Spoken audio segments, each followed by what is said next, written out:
Good afternoon, everyone. We are now in day 3 of the Democrat-led government shutdown. The Democrats continue to recklessly hold the American people hostage over their demands to give illegal aliens free health care. Republicans are fully unified behind passing nonpartisan clean funding bill, the exact same bill that Democrats approved back in March to reopen the federal government. But those same Senate Democrats are now voting against this clean funding bill in keeping the people's government closed. I understand Democrats will have an opportunity very shortly here to change course, and we hope that they will. There are significant personal impacts on millions of Americans as a result of this current government shutdown. The 1.3 million men and women of America's Army, Navy, Air Force, Marine Corps, Coast Guard, and Space Force who serve honorably and put their lives on the line to defend us all are not being paid. Military families are already seeking out food assistance because of financial anxiety caused by this Democrat shutdown. According to new reporting from the Military Times, staff members at the Armed Services YMCA food pantry distribution location near Fort Hood in Texas found a line of military families stretched around the side of the building yesterday at 5 in the morning. According to the staff who work there, that is, quote, not happened ever. They've already had a 34% increase this week over past weeks. President Trump and Republicans fundamentally believe we have a sacred responsibility to protect and provide for our military families with the resources they need to thrive. If Democrats believe in this very simple premise too, they should end this shutdown immediately. Unfortunately, the severe impacts of the Democrat shutdown extend beyond our troops. Nearly 7 million mothers, infants, and low-income families who rely on government-run food assistance will be in jeopardy if the WIC program runs out of money in the weeks ahead. The more than 13,000 air traffic controllers who ensure that Americans fly safely in airports across the country are currently working without pay. The National Flood Insurance Program is in danger of lapsing, which could leave families without necessary help if a disaster strikes, and we are in the middle of hurricane season. Critical services offered at Social Security field offices are reduced for senior citizens and disabled Americans. Helpful transition assistance programs are not being provided for veterans who fought to defend our country and are now trying to re-enter civilian life. The economic consequences of this shutdown are piling up every day. Policymakers, markets, and even the Federal Reserve are flying blind at a key juncture because BLS and BEA data are on hold until the government reopens. Democrats shutting down the federal government to give health care to illegal aliens could lead to lower growth and higher unemployment rates for Americans.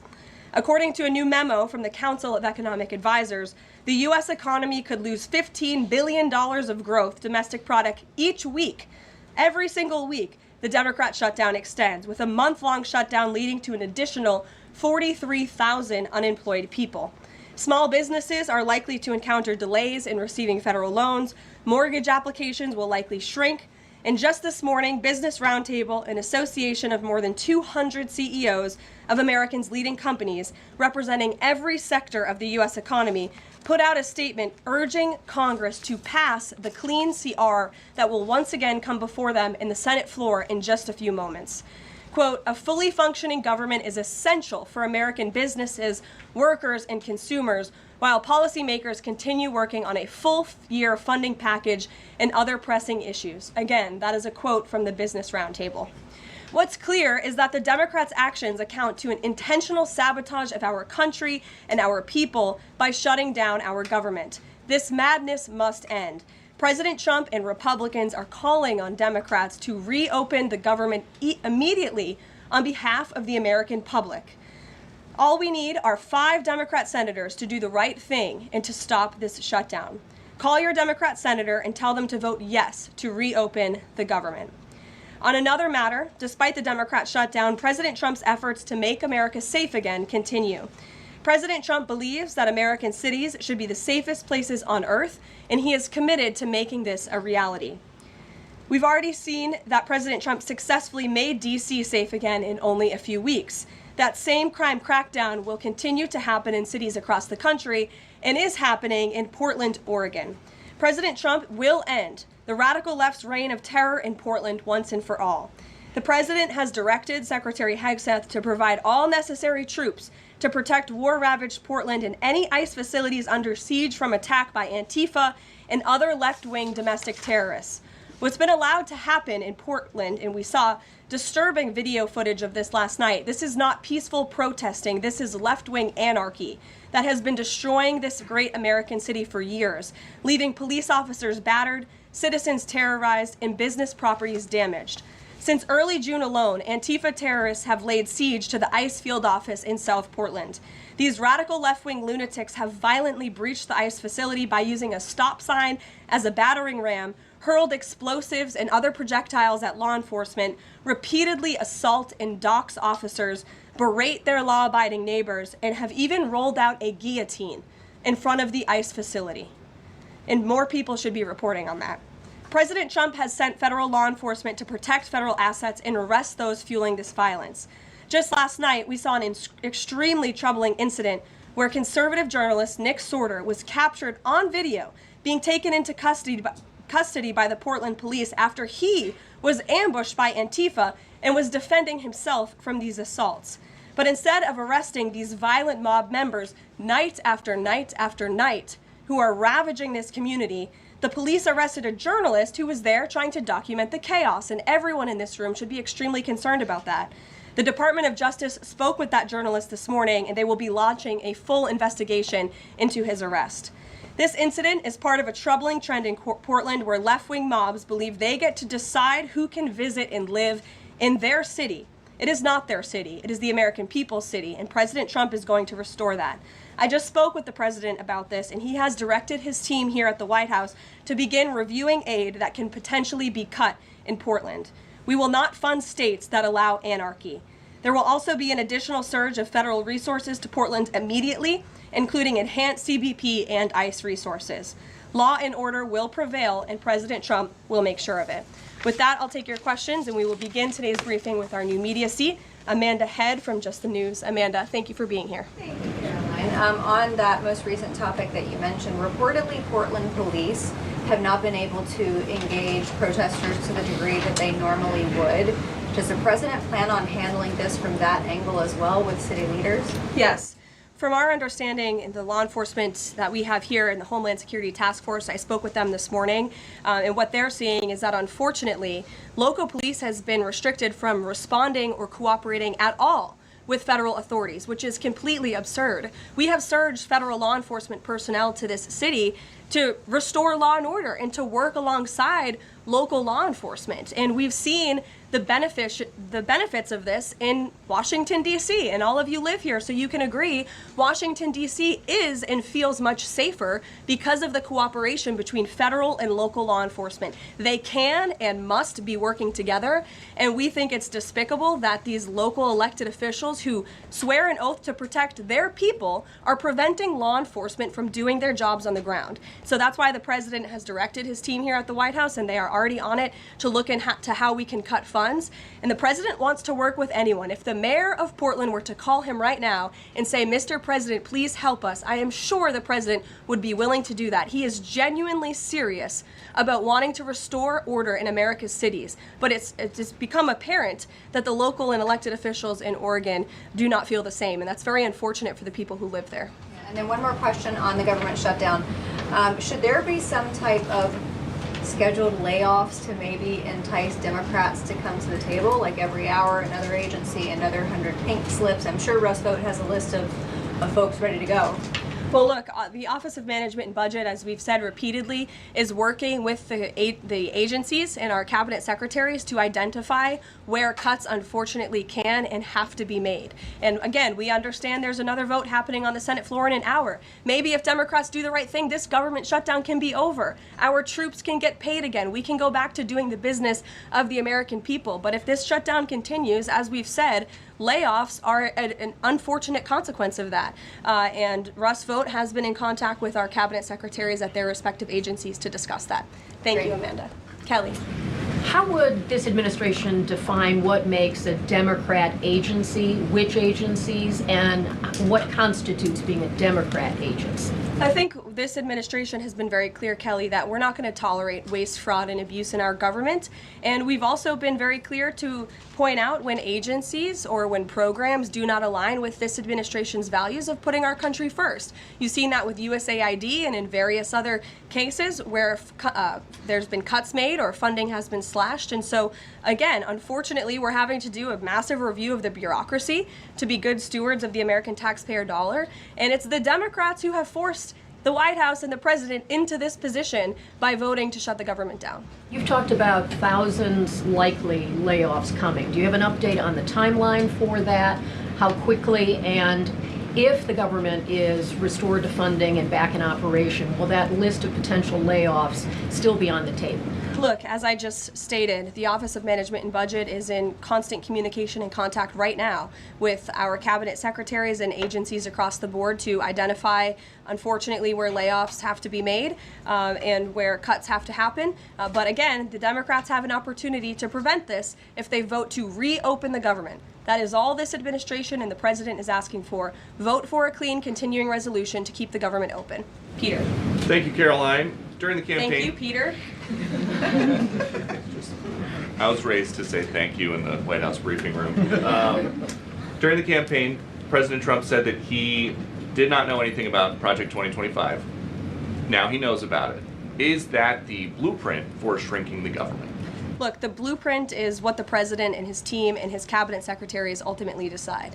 And the president trusts his cabinet secretaries to identify where there is waste, fraud, and abuse. We pointed out this morning, or Russ Vogt tweeted about this morning, a Chicago rail project that was canceled. We paused $2.1 billion in Chicago infrastructure projects, specifically the Red Line extension and the red and purple modernization projects. And it's because the administration is concerned that the Biden administration was handing out taxpayer dollars to pay for this construction based on DEI. DOT is reviewing the race-based contracting on unconstitutional grounds, and in the meantime, the Department of Transportation funds for these projects are on hold. So I guess this answers both of your questions. This would be an example of that. And just because there's so much shutdown talk, something different. What do you guys think about the NFL's decision to name Bad Bunny as the Super Bowl halftime performer, somebody who has not scheduled shows in the U.S. because he says that he's worried that ICE is going to come and arrest his fans? Well, look, I know there are many in this room who are very anxious to hear the president's response to Bad Bunny being the halftime show, so I won't get ahead of him. I won't reveal what he feels about this. Next time you all ask him a question, you're welcome to do that. I have my own feelings on that, but that's not what I'm up here to talk about. As far as ICE being at the Super Bowl, as far as I'm aware, there's no tangible plan for that in store right now. However, of course, this administration is always going to arrest and deport illegal immigrants when we find them. If they are criminals, we're going to do the right thing by our country. Kate. Did the president and Russ Vogt decide yesterday in their meeting which cuts they wanted to make to agencies and which ones would be permanent? Again, I've kind of answered this question a few different times now. It's been asked in a few different ways. Their discussions continue between the Office of Management and Budget and cabinet agencies across the board, and they are actively identifying where these cuts and these layoffs have to be made as this government shutdown hopefully does not continue. And on Hamas, the president said that if Hamas rejects the proposal, that Netanyahu would have his full backing to finish the job.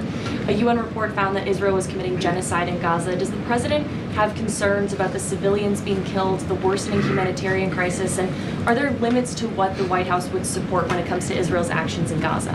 Look, the president has deep concerns about all of the atrocities that have taken place in the Middle East over the past few years. It's deeply unfortunate that he inherited this mess from the Biden administration. If you all recall, under President Trump in his first term, the Middle East was on a pathway for peace and prosperity. There was the historic signing of the Abraham Accords. Israel was on a path to normalization between Arab and Gulf nations, and we hope that can continue. But right now, the president has made it very clear to Hamas that this is an acceptable and detailed proposal that they must accept, or the consequences are going to be very grave for them. And he has given them a deadline of Sunday evening at 6 p.m. When I was out here on Wednesday, I told all of you, I'll leave it to the president to make that red line, and he now has. I think the entire world should hear the president of the United States loud and clear. And Hamas has an opportunity to accept this plan and to move forward in a peaceful and prosperous manner in the region. And if they don't, the consequences, unfortunately, are going to be very tragic. Michael. Thank you, Caroline. Has the president declared war on international drug cartels? And if so, or if he will, does he feel he needs congressional approval? As the White House has said many times, the president has directed these actions, these strikes against Venezuelan drug cartels and these boats, consistent with his responsibility to protect the United States interests abroad and in furtherance of the U.S. national security and foreign policy interests. This is pursuant to his constitutional authority as commander-in-chief and the chief executive to conduct foreign relations. In each of these cases, Michael, the vessels have been assessed by the U.S. intelligence community to be affiliated with designated terrorist organizations engaged at the time in trafficking illicit drugs to our country. The president has been very clear, dating back to the campaign trail, that he is always going to do what's in the best interest of the American homeland.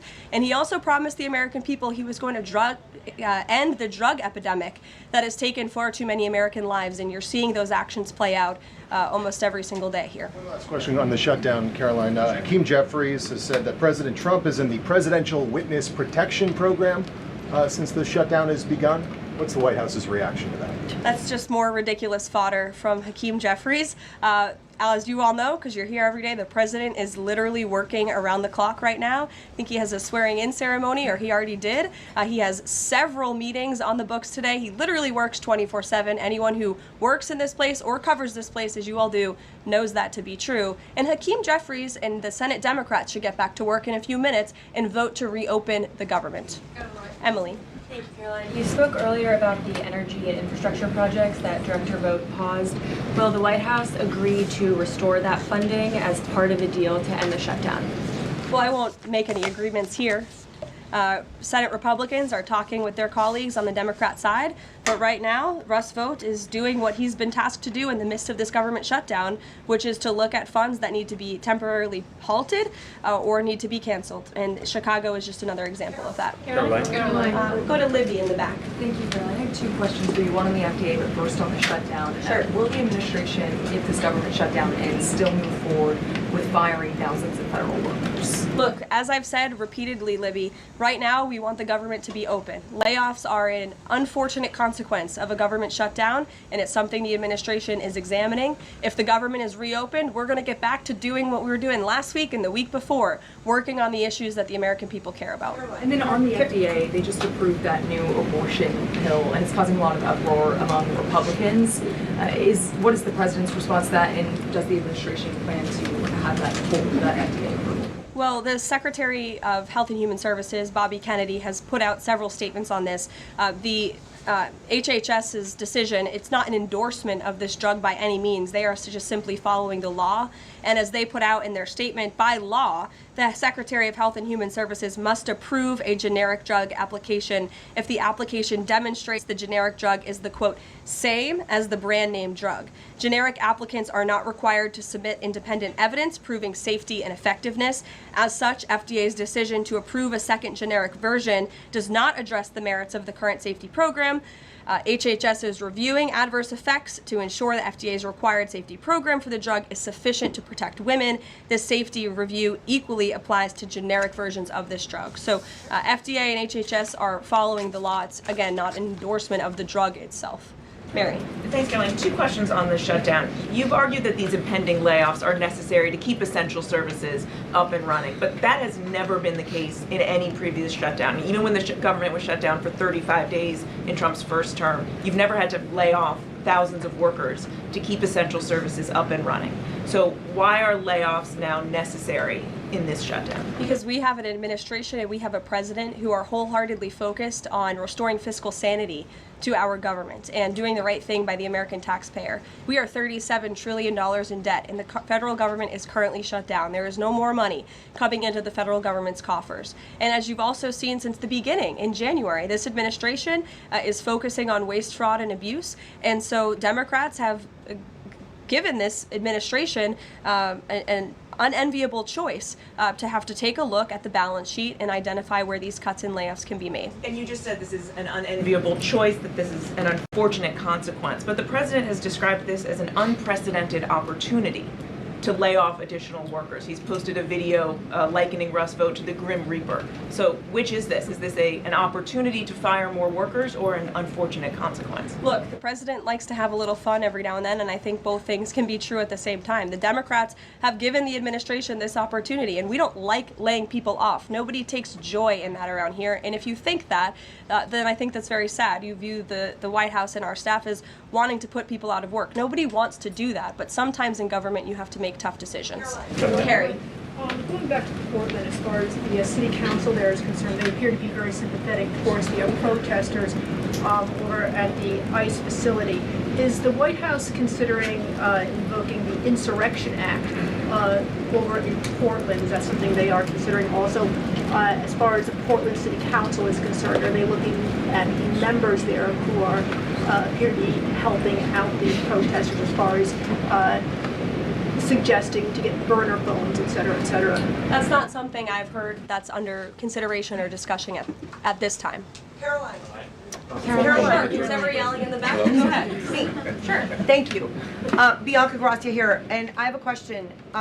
This week, the Democrats have chosen illegals over hard-working Hispanic Americans during Hispanic Heritage Month, causing the White House to cancel the celebration with the president. Is the president open to letting the Hispanics, who overwhelmingly voted for him, have their own siesta fiesta in the White House lawn opposed to the fancy, we don't need fancy schmancy, right? You can give us the backyard and we'll fill it all in and have in our own fiesta. Is the president open to that? I had no idea she was going to ask that question. I just want to preface that.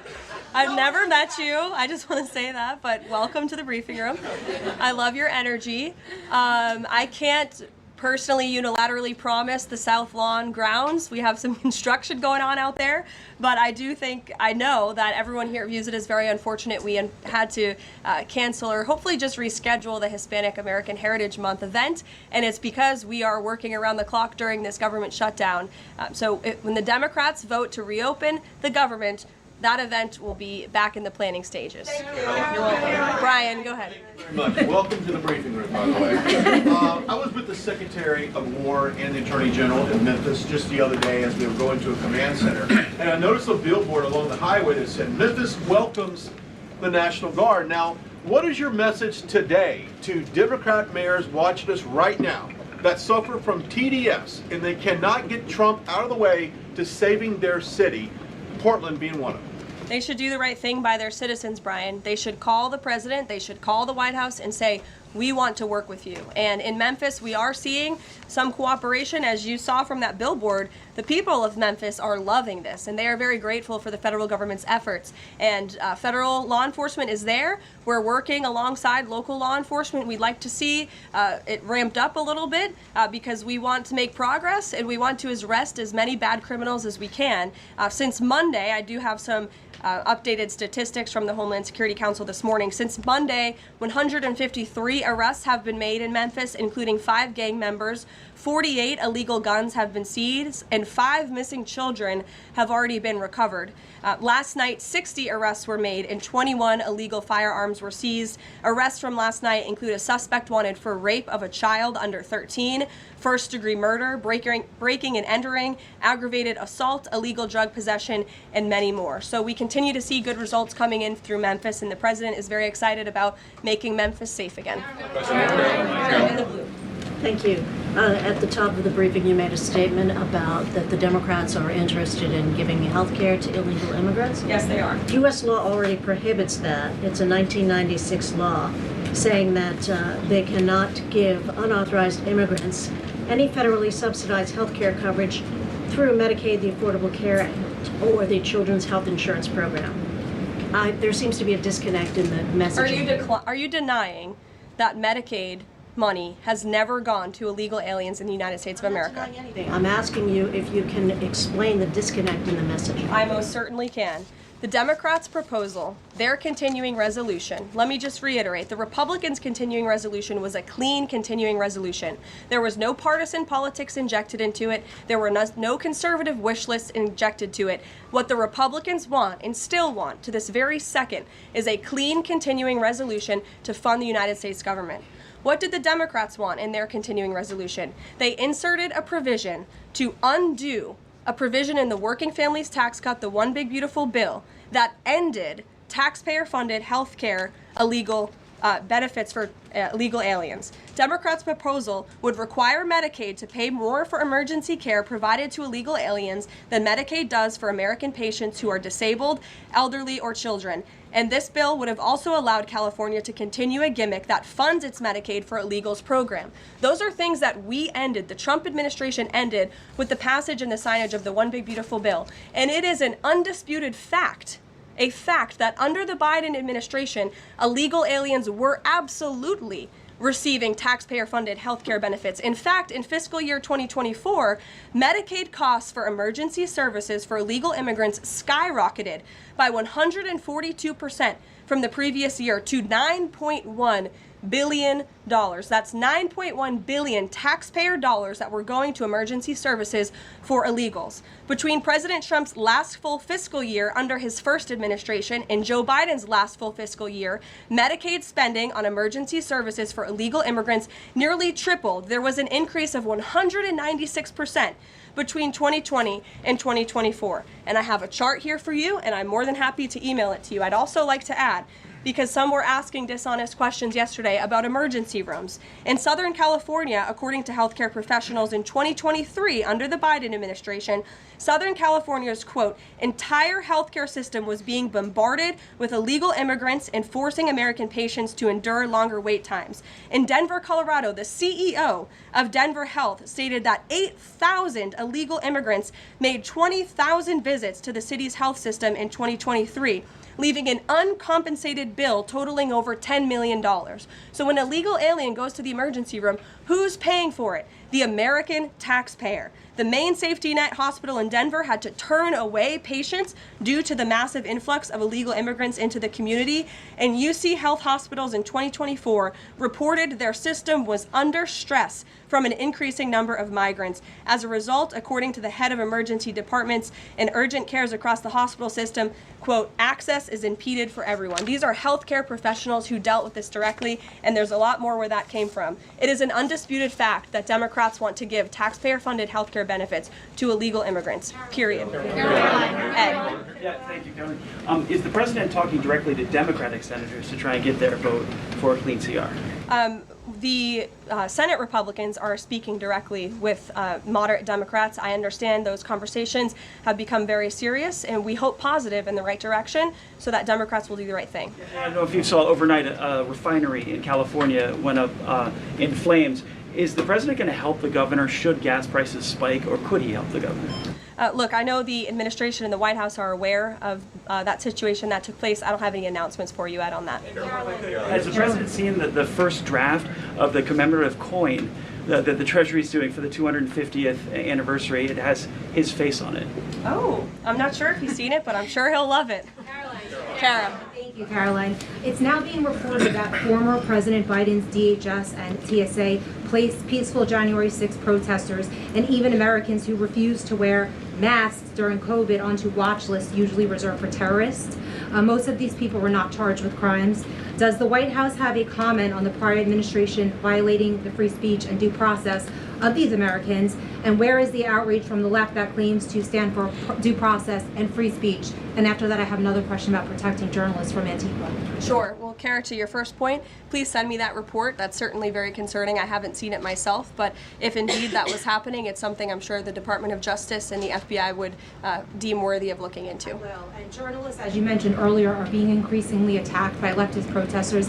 I was actually assaulted outside of President Trump's United Nations speech, and I think the White House is aware that a Portland journalist was almost blinded by an Antifa protester. This has been a problem that's gone on for years, and police often say that their hands are tied. Does the White House have a plan or plan on issuing a statement maybe discouraging this violence against journalists out on the street like me and so many others in this room? Well, I hope that my statement earlier in the briefing served that purpose, but of course we condemn violence against anyone in this country, and journalists as well, who are exercising their First Amendment right. And there have been so many incredible independent journalists across the country who have gone undercover within Antifa and really have come to understand how this is a growing domestic terrorism threat inside of our country. And I would encourage maybe some of you in this room to get outside outside the Beltway and go do some of that undercover investigative reporting, because it is really incredible what they found. I met with one of them in my office yesterday, and they're doing very dangerous work in difficult circumstances, and Antifa is a very violent group, as you've experienced and that many others in the media have as well. Christian. Yeah, thanks, Caroline. Following up on Libby, sort of on the other side of the abortion debate, has the president abandoned his campaign pledge to mandate insurance coverage for IVF services? No. Was there any update on that? We flew by that May EO deadline for the White House to produce a plan. I literally just read a statement from the Health and Human Services on you, for Libby at least, as far as IVF goes. I'll check in with our policy team and we'll get you some updates. And then on Russia, how concerned is the White House that the Russian Navy seems to be escalating its provocation of NATO allies? I'm talking, of course, to the several close calls they've had with the Danish military during the EU leaders meeting in Copenhagen. It's something the administration takes very seriously, and we are constantly monitoring it. The National Security Council here at the White House is in constant correspondence with our NATO allies, and the president speaks to many of them as well. Yes. We've seen a spate of gun violence in this country, both mass shootings. We've seen this Michigan church that was attacked, children being shot in pews in Minnesota. We've also seen politically motivated assassinations of Minnesota lawmakers, Charlie Kirk. Has any of this made the president or the White House rethink gun safety prevention in this country? Either red flag laws, I know that that was a conversation in the first Trump administration, or is there anything on the table right now on gun violence? Of course, this is an extremely pressing issue for the administration in our entire country. It's deeply alarming to everyone here, the violence that we've seen taking place all over the country, the assassinations that have unfortunately, tragically taken place throughout the last several months. There are many discussions about how to prevent such violence and how we can ensure that law enforcement has the resources they can on the ground to not only respond, but again, to prevent such tragedies from taking place. If there are red flags with an individual in a community, that they are treated as an emergency, a public safety emergency, not just, turn a blind eye to. There's many other things we can do, but the administration and the president has always also made it clear he's always going to protect the constitutional right, the Second Amendment constitutional right of Americans to own guns. Would you advocate for Congress to pass a federal red flag law? Right now, they just incentivize states financially to have red flag laws, but I know Lindsey Graham has worked on this as a Republican. There are some Republicans that do support this kind of gun safety legislation. I don't want to get ahead of the president on any congressional action or any suggestion to Congress on that matter. Andrew. Thank you, Caroline. Two things. First, to follow up on something you said earlier about hospitals treating undocumented or illegal aliens. Is it the administration's position that hospitals should not have to treat people who come into the emergency department who are not here legally? No, that's not our position. Our position is that it's completely unacceptable that the Biden administration paroled and encouraged an invasion of tens of millions of illegal aliens into our country and then promised them free health care. And the Democrats are on the record repeatedly stating that they believe illegal aliens should have healthcare benefits, free healthcare benefits in the United States of America. So that is a recipe for a disaster. Of course you're going to encourage a mass illegal invasion of our country, which is exactly what happened. And we've seen the unfortunate consequence of that, where American patients are being put last, where American patients are having to wait in wait rooms, where grandmothers and grandfathers are waiting hours and hours for care because they're being put behind the line to illegal aliens. And we don't agree with that. We don't support that. That's why the administration is desperately trying to fix it and deport the tens of millions of illegal aliens that the Democrats and the Biden administration allowed into our country. And we'd love to continue doing that work so long as the federal government is reopened. And there are many federal law enforcement agents and officers right now who are working without pay. That's unacceptable. The Democrats need to reopen the United States government, and we hope that they will do the right thing on the Senate floor in just a few moments. Thank you, everyone.